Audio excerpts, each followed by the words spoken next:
Great. So I'm just going to ask the opening question. What does being a good grid citizen actually mean? What's involved? Christian. Okay, when I first saw the question, I was thinking, what is a good citizen in the first place? And I think we have at least three categories, because you have the citizen that just says, I never break the law, and in a way is a reasonable citizen. But then we have citizens that somehow are volunteers in clubs, and then we have heroes. No, so there is kind of different degrees of being a good citizen, and the same is a bit for grid citizen, I believe. But in grid, we mainly think about the generation part, and we discussed this morning a lot, purchasing green electricity and all this. Then we discussed also a lot about the consumption part, driving e-car, how to better regulate consumption. But I'm now representing the piece in between, so it's grids and transmission. And there, being a good grid citizen, of course, means to have the top reliability in terms of equipment and operations. But there's also the aspect of sustainability in grids. And this is, I think, less known to most people, but and has to do with SF6, sulfur hexafluoride, is an insulation gas that has been or is at the base of all grid equipment for 40, 50 years, because it's such a strong insulation gas that everything can be relatively small, compact. And this is why most of us in the city, we never see a substation, because it can be hidden in a building because of these properties of this gas. And this gas has, as Markus also explained already this morning in a different session, has the one downside that it is contributing to global warming.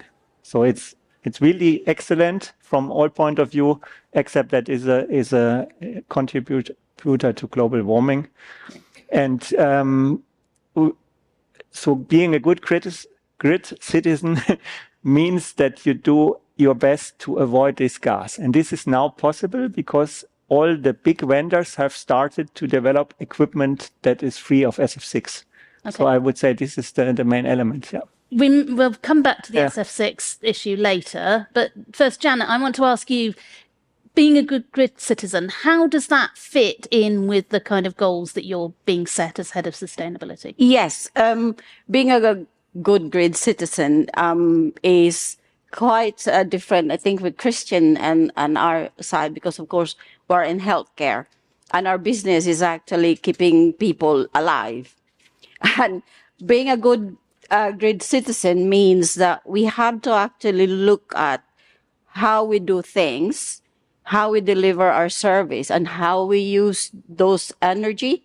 So, and the different equipments that we use. So it's about making sure that we implement measures that will actually reduce our use of energy, so that we actually don't contribute more to the load that's actually, at the moment, the grid is very much overloaded. It cannot serve all of our needs in terms of energy. So for us, for like my trust, we're looking at the measures on how we can actually, one, reduce our consumption, and at the same time put certain measures where we have what I always call energy security, and I can talk about that later. Yep. But that's what good grid citizenship for us. So maybe let's start off by talking about the market element of this and how well the market actually rewards being a good grid citizen versus penalising people companies who are bad grid citizens. I mean, Christian, do you feel that the market as it exists, well, maybe in your country, actually helps you to be a good grid citizen, or the incentives that should be there and aren't there? It's only the smaller part is market. There are some countries who actually have a taxation on SF6. So Denmark is one example. Spain has some taxation, but it's mostly the expectation by the by the operators that SF6 is not the future and at some point will face regulation. I mean, we have existing regulation in the European Union, in California. So there are pockets where regulation exists. So it's not really the market. It's more other aspects of regulation rather than markets that force the transition. And just away from the SF6 issue, I mean, do you think that the market rewards companies enough for using renewables, for reducing their energy usage overall? I mean, now electricity prices are very high, so there's kind of a natural tendency to limit its use. In principle, I believe market for the energy aspect of the electricity works. There's other aspects like capacity, power quality, where markets don't work yet to the same extent. Yeah. And Janet, you mentioned that obviously in healthcare, your business is keeping people alive. Yeah. And that therefore that imposes particular requirements on you in terms of your electricity supplies. I mean, they have to cut out in the middle of an operation, for example. Can you talk a bit about whether you feel there should be special conditions for healthcare companies? I think for healthcare companies, it's like I said, let me rephrase it. Our service is critical. So it's a critical, and when we actually classify our clinical services, they are on the essential. So we've got like those essential power supply. There's always an essential, and there is resiliency built into that. And I think it was 2 winters ago when there were some talks about, the grid unable to supply what we require during winter, what will happen to hospitals, should we be given, preferential treatment. And my short answer on that one is, yes, we should, but it shouldn't also basically disenfranchise others.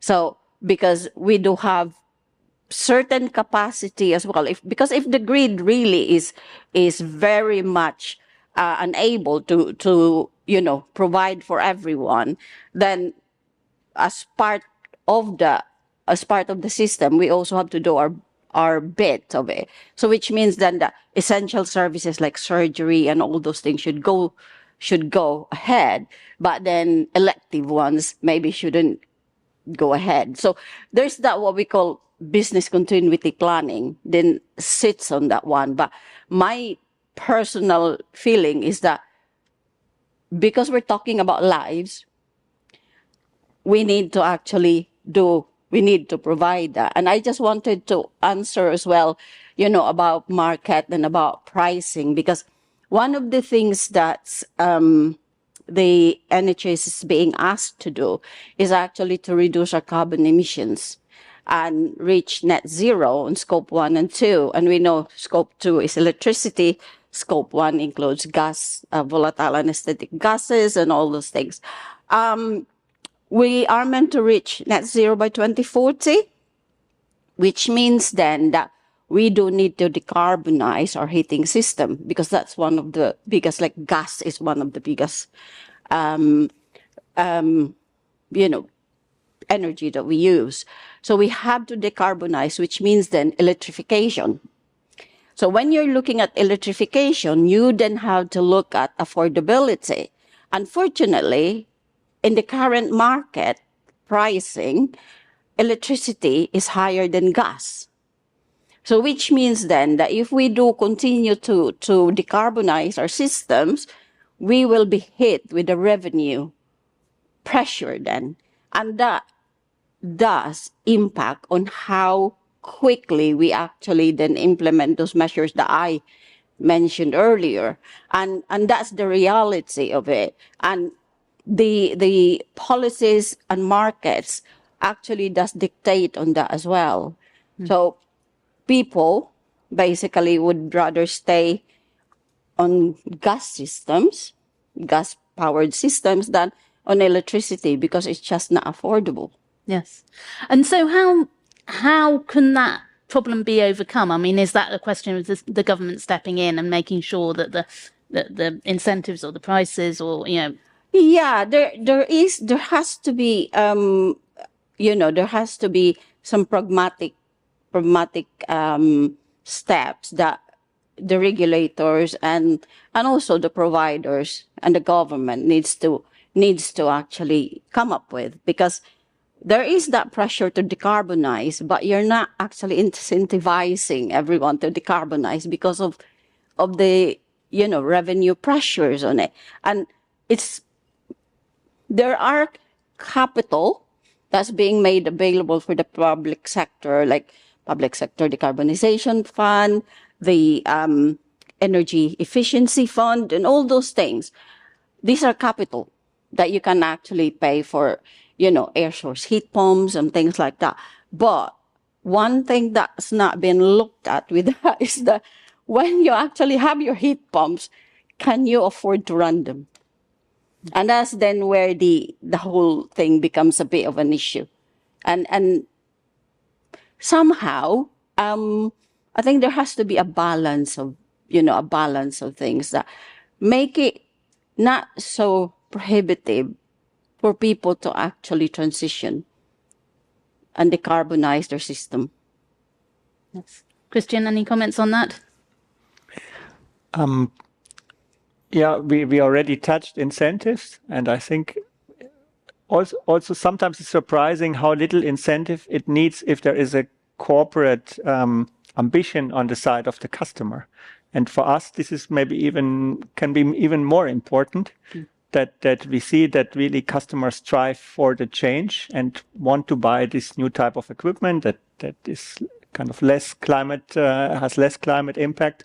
And our customers often don't wait for incentive or regulation for this to happen, but it's just part of their corporate ambition. Yeah. So I was personally surprised by that this is such a strong factor also in the change. And we talked a bit earlier about the state of the grid itself. I mean, Janet, you said it's obviously an overloaded grid. I mean, how big an issue do you think it is that we've got capacity in the wrong places in some countries, and that, parts of the legacy capacity are really outdated? I mean, it's an obvious fact. If you just look at the United Kingdom, all the wind energy that will come around from the coast and from the north, and simply the original grid of the UK was not built for this type of pattern of supply. Yeah. And so there's simply no alternative to rebuilding big parts of the grid and reinforcing big parts of the grid. And I think, it's kind of obvious more or less from very fundamental energy viewpoint. Mm-hmm. Yeah.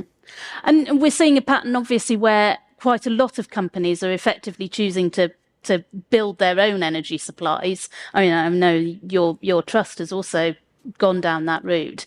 I mean, how do you see that playing into good grid citizenship? Because, I mean, effectively, you're taking yourself out of the grid then. Yes.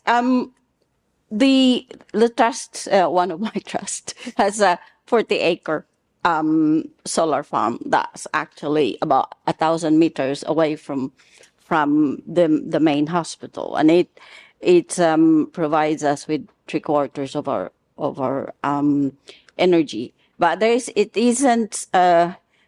is good, because when I was talking about energy security, that affords us some energy security.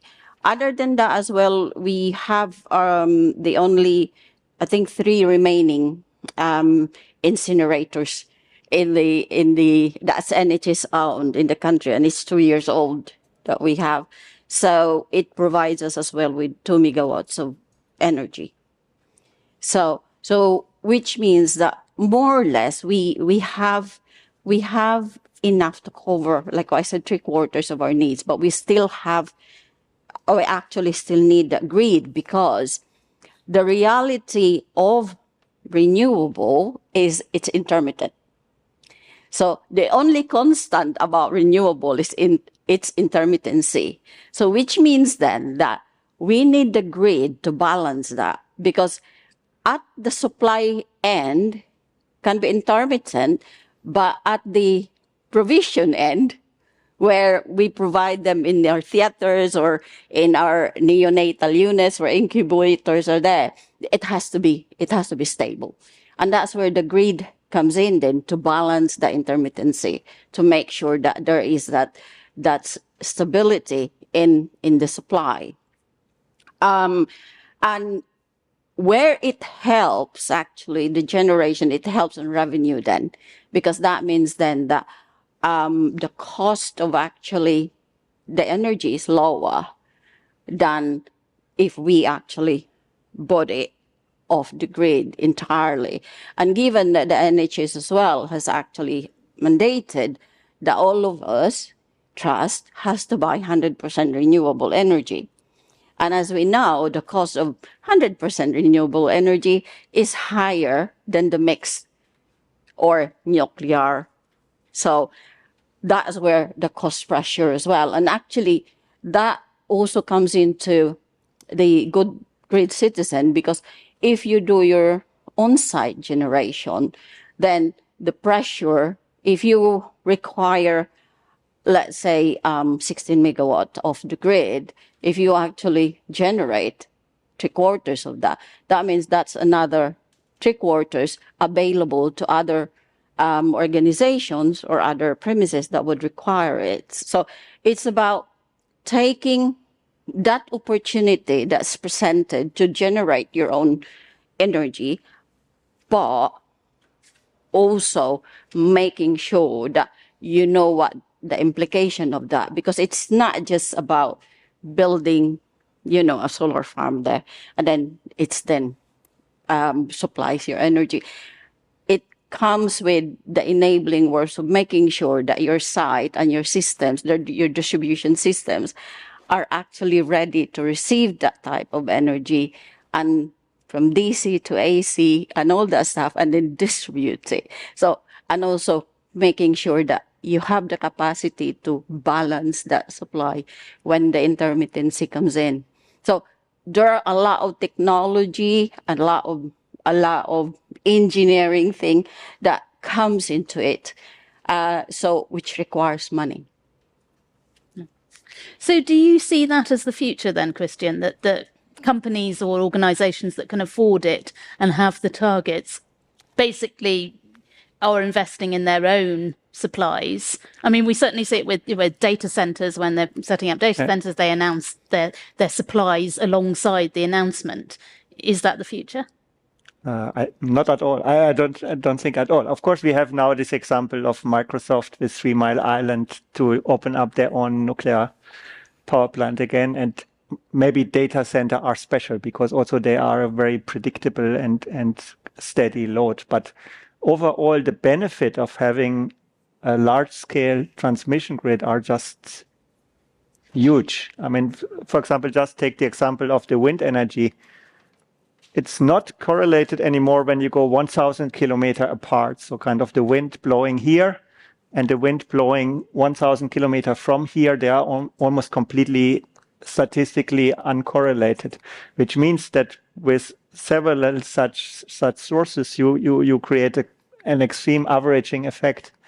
And the benefit from this type of relatively long distance transmission are just enormous from economic point of view.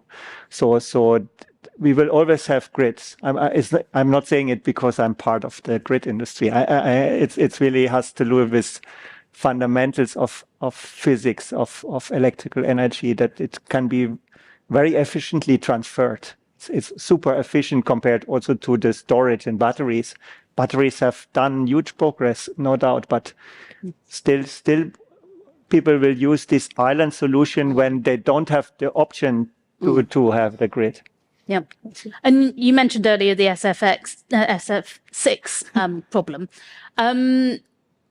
So are the alternatives scalable? Are they affordable? Yes and yes.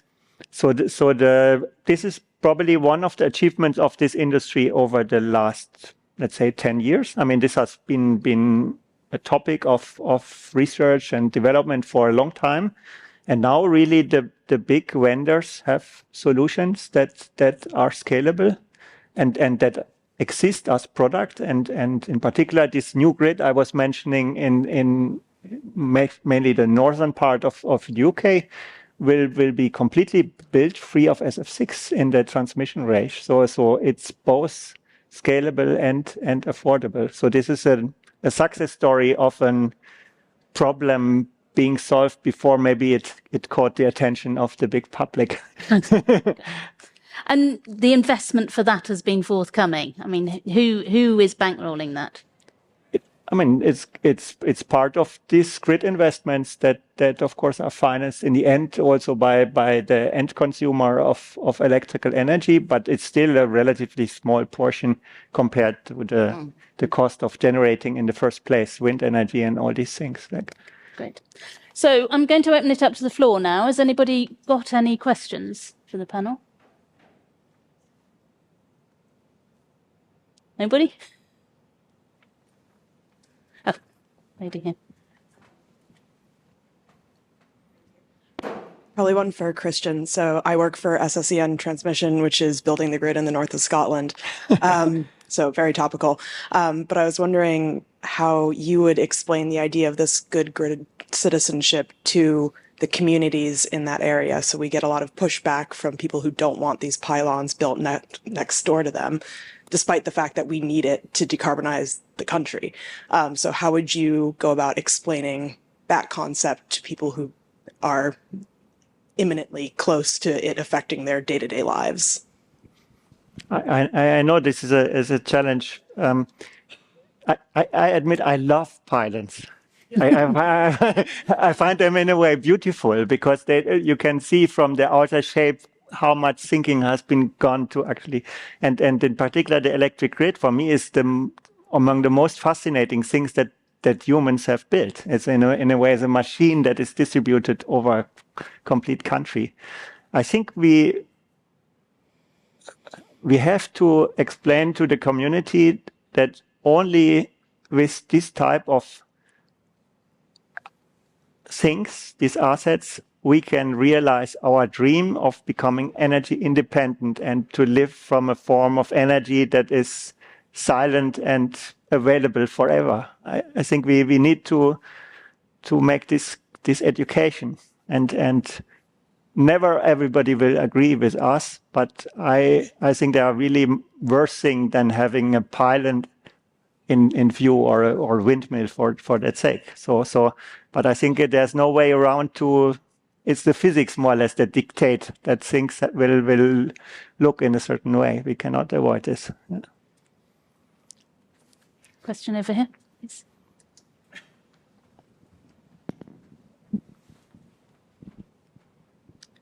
I guess I'm going to ask the same question in a different way. I work for Forum for the Future, and I'm curious how much of the benefit of this transition of the grid could actually be shared with the communities in which the infrastructure is being built, and how much of that is happening, which just ask the same question in a different way instead of telling them.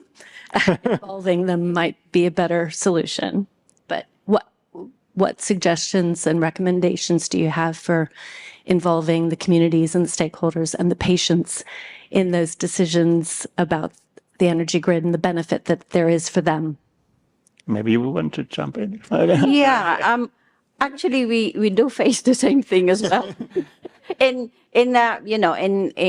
our premises and our staff, because the most difficult thing actually is the buy-in.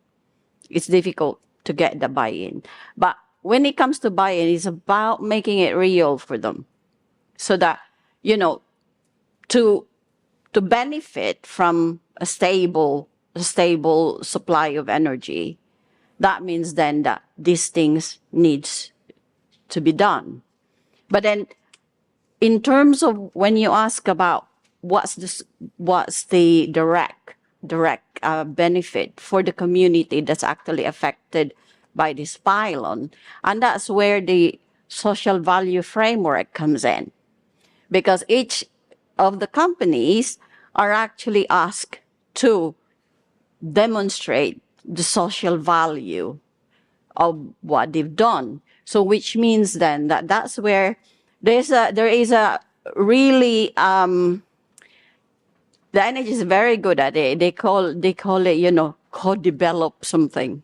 So this is the chance actually for different companies, private or charity organizations, to define with the community how that benefit can be made real to them, that actually affects them personally. Because unless you make it real for them, then that doesn't make sense. I said, well, yeah, you put that in, and then actually Wales is going to benefit from it. Nothing to do with me. Why don't you put it there?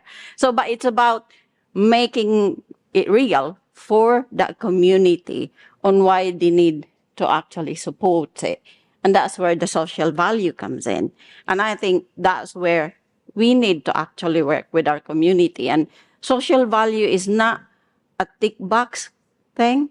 It is actually real that you need to demonstrate. And I think that's the best vehicle to actually use to get buy-in. Any more questions on the floor? No, I'm going to ask Janet a final question. In terms of just the information that you get that allows you to do your job in terms of being a good grid citizen, do you find that adequate, or are there gaps? I think it is for a certain aspect it is enough, but in certain aspect it isn't. And I do understand it because, of course, for any development, particularly when it comes to investment and things like that, policies as well, there is what they call commercial information that cannot be shared. But at the same time, I think there has to be, and this is my own personal, doesn't reflect my trust position, but I think we do need, one thing I wanted to ask everyone in this room actually, how many of you has an energy transition plan in your company? Fully made, costed, signed off? Very few.